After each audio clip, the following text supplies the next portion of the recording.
Hell yeah, I can. I can tell you why Hades isn't the baddie of Disney's Hercules. Let's start with some actual historical context here. Let's start with the real Hades, the Greek god of the underworld, because he really wasn't a bad god. Far from it. Disney really did him dirty here. In fact, he's one of the few nice, but at least neutral Greek gods. And he actually's had a really rough time of it. Hades' name roughly translates to unseen, and he was given the job of being Lord of the Underworld by his younger brother, Zeus. And he worked really hard at it, even though that meant he could never go to Mount Olympus and party with the other gods. Death was 24/7. He was famously uncorruptible. You couldn't bribe him to get somebody back once they'd actually died. The only stain on his character, really, is the business where he kidnapped Persephone. But even then, some texts will tell you that she went with him willingly. And once Hades had realised how upset Persephone's mum was that she was now wedded to him in the underworld, he let her go back 6 months of the year. Now, I know that doesn't sound great by modern standards, but by ancient Greek standards, that's practically enlightened. But Disney did what Disney do. They rewrote the character entirely. So let's try and salvage Hades from the actual Disney film.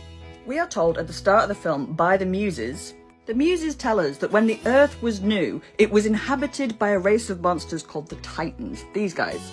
And we're told that they ran amok, that Earth was a terrible mess, but along came Zeus with his thunderbolts. There he is, and it was Zeus that saved everybody from these hideous monsters. But what if the Titans were actually the indigenous population of Earth? Which would make Zeus and the fellow gods colonizers. And we're told that Zeus rounded up the Titans and cast them into a pit where they stayed for all eternity. And the Earth was then civilized because he did this. But isn't that the #1 argument of every colonizer throughout history? Is we had to do it because these people just couldn't look after themselves properly and it was a horrible mess and they needed civilizing? Just saying. And this might slightly change how you view Hades, whose plan is to free the Titans. Instead of him taking over the heavens, perhaps he's liberating the oppressed.